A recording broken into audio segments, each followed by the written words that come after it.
ቅዱስ ሚካኤል። ዓለም ገና ሳይፈጠር በብርሃናተ ዓለም ውስጥ አንድ ታላቅ ጦርነት ተነሳ። የብርሃን መላእክት አለቃ የነበረው ሳጥናኤል በትዕቢት ተመልቶ አምላክ ነኝ ባለ ጊዜ የሰማይ ሰራዊት ተናወጡ። ያኔ ግን ከአድማስ ባሻገር አንድ የሚያስገመግም ድምፅ ተሰማ። በክፋት ሳቅ።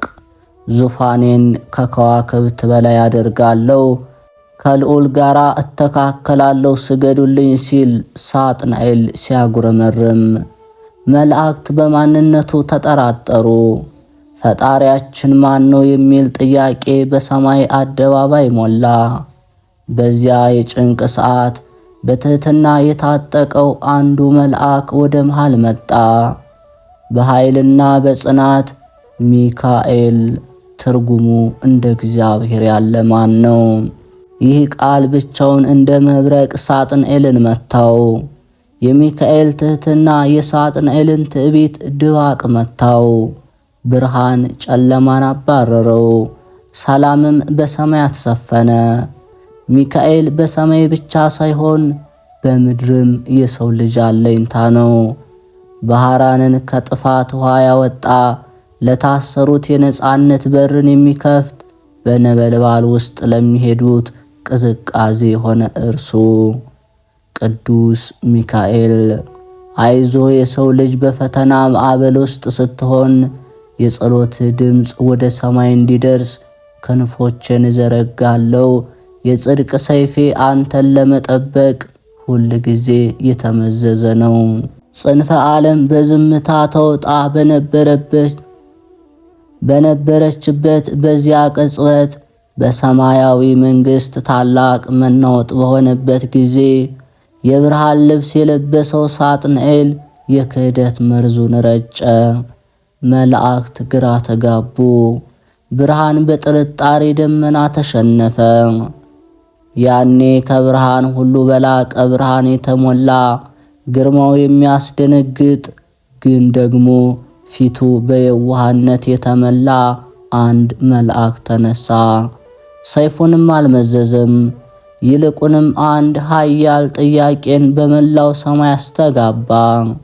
ቅዱስ ሚካኤል፣ ቁሙ፣ በበጎነት ቁሙ፣ እናስተውል፣ እንደ አምላካችን ያለ ማን ነው? ይህች ቃል እንደ እሳት ነበልባል የጠላትን ሰራዊት አቃጠለች። ሳጥናኤል ከነሰራዊቱ እንደ መብረቅ ተመቶ ወደ ጥልቁ ወደቀ። በሰማይም ድል ለፈጣሪ ነው የሚል ዝማሬ መላ። ሚካኤልም የሰማይ ሰራዊት አለቃ ሆኖ ተሾመ። ሚካኤል በሰማይ ብቻ ሳይሆን በምድር ለተጨነቁት ቅርብ፣ የሞት ደብዳቤን ወደ ሕይወት የምስራች ለወጠ፣ በባህር ላይ መንገድን የጠረገ እርሱ ሚካኤል። ሕይወት በዚች ምድር ስታበቃ፣ ነፍስ ወደ ፈጣሪዋ ስትጓዝ ሚካኤል በመንገድ ላይ ይጠብቃታል። በጽድቅና በኃጢአት መካከል ያለውን ሚዛን ይዞ ይቆማል። እጆቹን ወደ ሰማይ ዘርግቶ አምላክ ሆይ ለዚች ነፍስ ማርልኝ እያለ ስለ ሰው ልጅ ማጸናል። የእርሱ አማላጅነት እንደ ማዕጠንት ጭስ ወደ ላይ ይወጣል። እርሱ የሰው ልጅ ከሲኦል አፋፍ የሚመልስ ሩህሩህ ጠባቂ ነውና። አንዳንዴ በሕይወታችን ውስጥ ከታላቅ አደጋ ስናመልጥ ወይም ልባችን በጭንቀት ሲታወክ ድንገተኛ ሰላም ሲሰፍን ያ ዝምታ የሚካኤል ክንፎች ጥላ ነው። እርሱ ያለ ድምፅ ይዋጋል፣ ያለ ጩኸት ያሸንፋል። እኔ ከፊት ቀድማለሁ፣ ወጣ ገባውን መንገድ አቅናው። ጠላትን በአንድ መንገድ ቢመጣ በሰባት መንገድ እንዲበተን አደርገዋለሁ። ሚካኤል ማለት የፈጣሪ የቀኝ እጅ ነው። ፍርድ ባለበት ምሕረትን፣ ጦርነት ባለበት ሰላምን፣ ጨለማ በሰፈነበት ደግሞ የጽድቅን ፋኖስ ይዞ ይቆማል። ዓለም በግርግር ስትመላ፣ ፍቅር ስትቀዘቅዝ፣ ተስፋ ስትጨልም ሚካኤል በትህትናው ሰይፍ ኩራትን ይቆርጣል። እርሱ ሰይጣንን ያሸነፈው በጉልበት ሳይሆን እንደ እግዚአብሔር ያለ ማን ነው በሚለው የእውነት ቃል ነው። ዛሬም ለተገፉት ጠበቃ፣ ለታመሙት ፈዋሽ፣ ለጠፉት ደግሞ ወደ ብርሃን የሚመራ ኮከብ ቅዱስ ሚካኤል የብርሃናት አለቃ፣ የሰላም መልእክተኛ፣ ስሙ የድል ዝማሬ፣ መገኘቱ የልብ እረፍት፣ በትህትናው ከፍ ያለ፣ በጥበቃው የማይተኛ ታላቅ መልአክ። ዓለም በአይን የምታየው ጦርነትን ብቻ ታውቃለች። ነፍስ ግን በየቀኑ በማይታዩ የጨለማ ሰራዊት ትከበባለች። በዚያው ልክ ግን በዝምታ የሚዋጋልን አንድ ኃይል አለ። ሰይፉ ከእሳት ነበልባል የተሰራ፣ ጋሻው ከአምላክ ቸርነት የተቀረጸ ቅዱስ ሚካኤል። አትፍራ፣ ካንተ ጋራ ያሉት ከእነርሱ ጋራ ካሉት ይበልጣሉ። እኔ በመንገድህ ላይ የቆምኩት፣ ጠላትህ እንዳይቀርብህ የከለከልኩት ሚካኤል ነኝ። የእርሱ ሰይፍ ደም አያፈስም፣ ይልቁንም የጠላታችን ሰንሰለት ይበጥሳል። እርሱ የሚዋጋው ለዙፋን ሳይሆን ለፍቅር፣ እርሱ የሚቆመው ለክብር ሳይሆን ለሰው ልጆች ድህነት። የታሪኮች ሁሉ ታሪክ የሆነው የባህራን ታሪክ የአንድ ወጣት ታሪክ አይደለም፣ የሁላችን ታሪክ ነው እንጂ። ሞት የታወጀብን ደብዳቤ በኪሳችን ይዘን ስንዞር ሚካኤል በረቂቅ ጣቶቹ የሞቱን ቃል ደምስሶ የሕይወት ቃል ይጽፍልናል። ጉድጓድ ለቆፈሩልህ መሰላል የሚሆንልህ፣ መርዝ ላዘጋጁልህ መድኃኒት የሚቀምምልህ ቅዱስ ሚካኤል፣ የታመመውን የክፋት ደብዳቤ የሚለውጥ፣ የታሰረውን የሕይወት በር የሚከፍት የሚካኤል ረቂቅ እጅ ነው።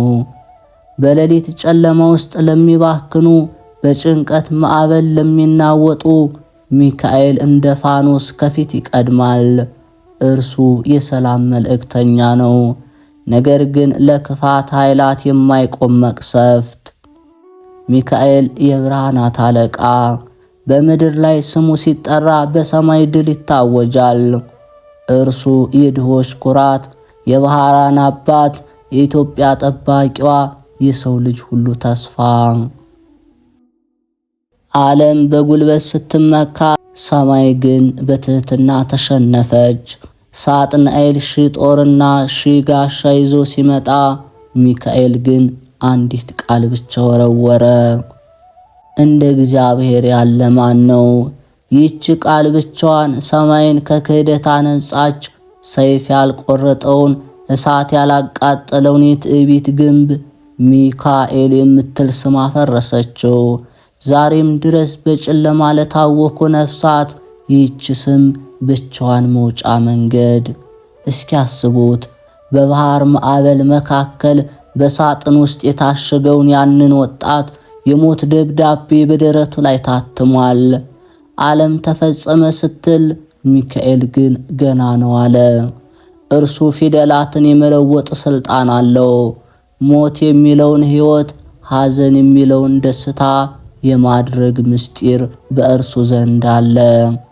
አሳ ነባሪውን ታዛዥ፣ ሞገዱን ደግሞ መንገድ ያደረገው ሚካኤል ዛሬም በእኛ ሕይወት ውስጥ የማይታየውን ድልድይ እየገነባ፣ ሰው ሁሉ ርቆ ጥላ እንኳን ሲገዳ ክንፎቹን ዘርግቶ የሚጠብቅ፣ በሚዛኑ ላይ ኃጢአት ሲከብድ በአማላጅነቱ ምሕረትን የሚጨምር ሩህሩህ ዘበኛ ቅዱስ ሚካኤል። እኔ ካንተ ጋራ ነኝ፣ በፈተና እሳት ውስጥ ስትገባ ቅዝቃዜ፣ በሞት ሸለቆ ስትሄድ ብርሃን ሆነሃለው። ሚካኤል ስሙ የሰላም ወደብ፣ መገኘቱ የድል ሰንደቅ፣ እርሱ በሰማይ የብርሃናት አለቃ። እስከ ዘላለም ስሙ ሲጠራ ፍርሃት ይሸሻል፣ ስሙ ሲነሳ ተስፋ ይለመልማል። ዓለም ስትናወጥ፣ ነገሮች ሁሉ ተስፋ ቢስ መስለው ሲታዩ አንድ ትልቅ ዝምታ አለ። ያ ዝምታ ግን ባዶ አይደለም፣ በሚካኤል ክንፎች የተሸፈነ የጥበቃ አጥር እንጂ። ጠላት ያዝኩት ሲል ሚካኤል ግን አትነካውም ይላል። እኔ የፈጣሪ ቃል ኪዳን መልእክተኛ ነኝ፣ ማዕበሉ እንዲቆም ነፋሱም እንዲዝል ትእዛዝ አለኝ ይላል። ሚካኤል ሰይፉን የሚመዘው ለመግደል ሳይሆን አንተን ያስጨነቀን የጭንቀት ሰንሰለት ለመቁረጥ ነው። እርሱ የሚቆመው በኩራት ላይ ሳይሆን በትህትና ተንበርክከው በሚጸልዩት አጠገብ ነው። አፎምያን አስቧት። ሰይጣን በብርሃን መልአክ ተመስሎ ሊያስታት በመጣ ጊዜ ልቧ ግን በሚካኤል ፍቅር የታተመ ነበር። የሐሰት ብርሃን በእውነተኛው ብርሃን ፊት ሲቆም እንደ ጧፍ ይቀልጣል። ሚካኤል የሐሰትን ጭንብል ገላጭ፣ በሕይወት ውስጥ ወዳጅ መስሎ የሚመጣውን ጠላት፣ ብርሃን መስሎ የሚመጣውን ጨለማ የሚለይልህ የእርሱ ጥበብ ነው። እርሱ በቤት መቃን፣ በልጅ ሳቅ፣ በጉዞ ቀናነት ውስጥ በረቂቅ አለ። በመጨረሻው ሰዓት ሥራ ሁሉ በሚዛን ላይ ሲቀመጥ ያኔ ነው የሚካኤል ርኅራኄ የሚታየው። በእንባና በጸሎት ላይ እጁን ይጨምራል። ሚካኤል ስሙ ብቻውን ጋሻ ነው። በመከራ ጊዜ መሸሸጊያ፣ በድል ጊዜ ዝማሬ። እርሱ ሰማይን በሰላም ምድርን በምሕረት ነፍስን በተስፋ የሚያስተሳስር የብርሃን ድልድይ። በሰማያት ድል ከተበሰረ በኋላ በትሕትናው አሸንፎ የወጣው ሚካኤል ዘላለማዊ ክብርን ተቀዳጀ። እርሱ የብርሃናት ሁሉ መሪ፣ የመላእክት ሁሉ አለቃ ሆኖ ተሾመ። ሹመቱ ከምድር ነገሥታት ወርቅና ዘውድ የመጣ ሳይሆን እንደ እግዚአብሔር ያለ ማን ነው ከሚለው እውነት የተገኘ። ከአብርሃም ድንኳን እስከ ኢያሱ ሰይፍ፣ ከዳንኤል የአንበሶች ጉድጓድ እስከ ቅዱሳን ሰማዕታት ገድል በሚካኤል ስም ያልተቀደሰ የታሪክ ምዕራፍ የለም። እርሱ ለነቢያት ምስጢርን ገላጭ፣ ለሐዋርያት ደግሞ የጽናት ስንቅ ነበር። አይዞ የሚለውን የሚካኤልን ቃል በነበልባል ውስጥ እንደ በረዶ ይቀዘቅዛል፣ በባህር ላይ እንደ ድልድይ ይዘረጋል። ዛሬም በቤተ መቅደሱ ደጅ ቆመን የምንማጽነው ያ ጥንታዊ ኃይሉ ዛሬም አልደከመም፣ ያ ርኅራኄው አልቀነሰምና። የሚካኤል ክንፎቹ ዓለምን ሁሉ ይሸፍናሉ። አንዱ ክንፉ በሰማይ ዙፋን ፊት ስለኛ ሲማጸን፣ ሌላኛው ክንፉ ደግሞ በምድር ያሉ ምስኪኖችን ከጥፋት ይታደጋል። እርሱ የኃጥአን ተስፋ፣ የጻድቃን ደስታ ነውና። በሞት ጥላ መካከል ስታልፍ፣ በሚዛነ ነፍስ ፊት ስትቆም የሚካኤል ሰላምታ ትልቅ ብርሃን ይሆንልሃል። ሚካኤል ስትል ሰማይ ሁሉ ትሰማለች። ሚካኤል የብርሃናት ፀሐይ፣ የማይናወጽ የጽናት ተራራ። እርሱ በእግዚአብሔር ፊት የሚቆም አማላጅ፣ በሰይጣን ፊት የሚቆም አሸናፊ፣ በሰው ልጅ ፊት የሚቆም ጠባቂ ነውና። ጊዜው ሲፈጸም ፀሐይ ብርሃኗን ስትጋርድ፣ ጨረቃ ደም ስትመስል፣ ያኔ ሰማያት በታላቅ ድምፅ ይሰነጠቃሉ። ከሰማያት ሰማይ በመብረቅ ሰረገላ ላይ ሆኖ አንድ ታላቅ መልአክ ይወርዳል። ሚካኤል የትንሣኤው አዋጅ ነጋሪ ነው። በእጁ የያዘው መለከት ለጻድቃን የደስታ ዝማሬ፣ ለክፎች ግን የፍርሃት ነጎድጓድ ነው። እርሱ ሞትን ድል በነሳው አምላክ ሥልጣን የሰው ልጅ ከአፈር ውስጥ ጠርቶ ለዘላለም ሕይወት የሚያበቃ የብርሃን መሪ። በዚያ በታላቅ ቀን ሚካኤል በሁለት ነገሮች ይታወቃል። በጽድቅ ሰይፍ ክፋትን ከሰማይ በታች ያጠፋል፣ በሚዛኑ ደግሞ የሰው ልጅ ምግባር ይለካል። ነገር ግን ሚካኤል ፈራጅ አይደለም። እርሱ ምሕረትን የሚለምን አማላጅ እንጂ። በሚዛኑ ላይ አንዲት የምጽዋት ጠብታ፣ አንዲት የእንባ ዘለላ ስትታይ ሚካኤል ክንፎቹን ዘርግቶ አምላኬ ሆይ ለዚች ነፍስ ማርልኝ እያለ ይማጸናል። የአንተ ጸጥ ያለ ጸሎት በዚያ ቀን የሚካኤል ታላቅ ጩኸት ሆኖ ይደመጣል። ውጊያ ሁሉ ሲያበቃ፣ እንባ ሁሉ ሲታበስ፣ ሚካኤል ሰይፉን ወደ አፎቱ ይመልሳል። በዚያች አዲስ ሰማይና አዲስ ምድር ውስጥ እርሱ ከመላእክት ጋር ሆኖ ዝማሬውን ይጀምራል። ቅዱስ ቅዱስ ቅዱስ እያለ የእግዚአብሔርን ክብር ሲያመሰግን፣ ከበታቹ ደግሞ በእርሱ ጥበቃ ያለፉት የሰው ልጆች ሁሉ ሚካኤል ሆይ ስላዳንከን ምስጋና ይግባህ ይሉታል። ሚካኤል የጥንቱ አሸናፊ፣ የዛሬው ጠባቂ፣ የነገው የምስራች ነጋሪ። እርሱ ካንተ ጋር እንዳለ የሞት ጥላ አይጥልህም። እርሱ ካንተ ጋር ካለ የፍርድ ቀን አያስፈራህም። ምክንያቱም እርሱ ሚካኤል ነው።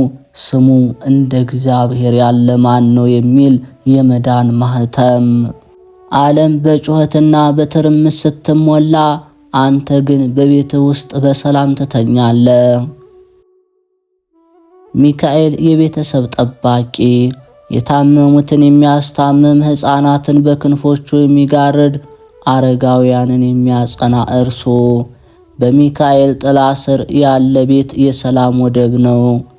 ሚካኤል ለምድራችን ዝናብን የሚያዘንብ፣ ለቤታችን በረከትን የሚሰጥ፣ በባህራን ቤት ውስጥ በረከትን እንዳበዛ ዛሬም በእኛ ሕይወት ውስጥ ጥቂቱን አብዝቶ ጎዶሎን ሞልቶ ይቆማል። ቅዱስ ሚካኤል ሆይ በረከትህ በቤቴ ግባ ስንል ድህነት ይሸሻል፣ እጦት ይሰረዛል። እርሱ የሚሰጠው በረከት ሆድን ብቻ ሳይሆን ነፍስንም የሚያረካ የድሆች መጋቢ፣ የችግረኞች ደራሽ ቅዱስ ሚካኤል። መልአኩ ቅዱስ ገብርኤል ለማርያም ሰላምታን እንዳመጣ፣ ሚካኤል ደግሞ ለተጨነቀች ነፍስ ድልን ያበስራል።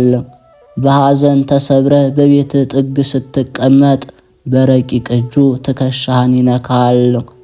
ሚካኤል የቤታችን ፋኖስ፣ የልባችን ጠባቂ፣ እርሱ በቤታችን መቃል ላይ የታተመ የማይነቀል የደህንነት ማህተብ ነው። ከኛ ጋራ ነውና አንፈራም፣ ከፊት ይቆማልና አንወድቅም። እግዚአብሔር ለሚካኤል የሰጠው ቃል ኪዳን እንደ ሰማይ የጸና እንደ ፀሐይ የማይለወጥ ነው። ስምህን የጠራውን መታሰቢያን ያደረገውን በቃልህም የታመነውን ሁሉ እምርልሃለሁ የሚል ታላቅ ቸርነት ቃል። ቅዱስ ሚካኤል ቃል ኪዳኔ ጋሻቸው ነው፣ አማላጅነት የመንገዳቸው። እኔ ከአምላካችሁ ዘንድ ምሕረትን እንጂ ቁጣን አላመጣም። ሚካኤል የቃል ኪዳን መልአክ ነው። በሰማይ ፊት የቆመው ስለኛ ክስ ለማቅረብ ሳይሆን ስለኛ ይቅርታን ለመለመን። የእርሱ ቃል ኪዳን ከመከራ ባህር ውስጥ መውጫ ድልድያችን ነውና። ሚካኤል የብርሃናችን አለቃ፣ ጅምራችን በእርሱ ጥበቃ፣ ፍጻሜያችን በእርሱ አማላጅነት። ስሙ ከልባችን፣ ፍቅሩ ከነፍሳችን አይለይ። እንደ እግዚአብሔር ያለ ማን ነው? ማንም የለም። እንደ ሚካኤልስ ያለ ሩሩህ መልአክ ማን አለ? ማንም የለም። ክብርና ምስጋና ለፈጣሪ ይሁን። ለቅዱስ ሚካኤል ዘላለማዊ ክብር ይገባል። ካለፍንባቸው የታሪክ ማህደሮች ሁሉ የምንረዳው አንድ እውነት አለ። ቅዱስ ሚካኤል ዝም ብሎ የታሪክ ስም አይደለም። እርሱ ዛሬም በሕይወታችን ውስጥ የሚንቀሳቀስ ሕያው ኃይል እንጂ። ከሰማይ ውጊያ እስከ ባህራን ማዳን፣ ከአፎሚያ ጽናት እስከ እያንዳንዳችን የቤት ደጅ የሚካኤል እጅ ረጅም ናት። ምናልባት ዛሬ በፈተና ባህር ውስጥ ትሆናለህ። የጭንቀት ደብዳቤ በደጃፍ ደርሶ ይሆናል። ያኔ ግን ይህንን አስታውስ፣ የባህራንን ደብዳቤ የለወጠ አንተንም ለመርዳት አይዘነጋም። በሚካኤል ክንፎች ስር ለሚጠለል ነፍስ ውድቀት የለም፣ ተስፋ መቁረጥ የለውም። ሚካኤል ሆይ በቆምንበት ቁምልን፣ በወደቅንበት አንሳን። በሰይፍ ክፋትን ከፊታችን አርቅ፣ በጋሻም ከጠላት ተንኮል ሰውረን። ስምህ በከንፈራችን፣ ፍቅርህ በልባችን፣ ቃል ኪዳን በቤታችን የታተመ ይሁን። እንደ እግዚአብሔር ያለ ማንም የለም። የሚካኤል አማላጅነት ጥበቃው ከሁላችን ጋር ይሁን። አሜን። የልዑል እግዚአብሔር ቤተሰቦች፣ የመዝገበ ቅዱሳን ተከታታዮች ይህንን መንፈሳዊ ቻናል ቪዲዮን ላይክ፣ ሰብስክራይብ በማድረግ ሐሳብ አስተያየታችሁን ኮሜንት ላይ በማስፈር ቤተሰብ ያልሆናችሁን በመቀላቀል በሀገር ውስጥም በሀገር ውጭም ያላችሁ በስደት ላይ በሥራ ላይ በየዕለቱ በመግባት የቅዱሳንን ገድላቸውን፣ ድርሳናቸውን፣ ስንክሳር ተአምራታቸውንም የምታገኙ መሆኑን እንገልጻለን። አቅራቢ ዲያቆን ቤተ ማርያም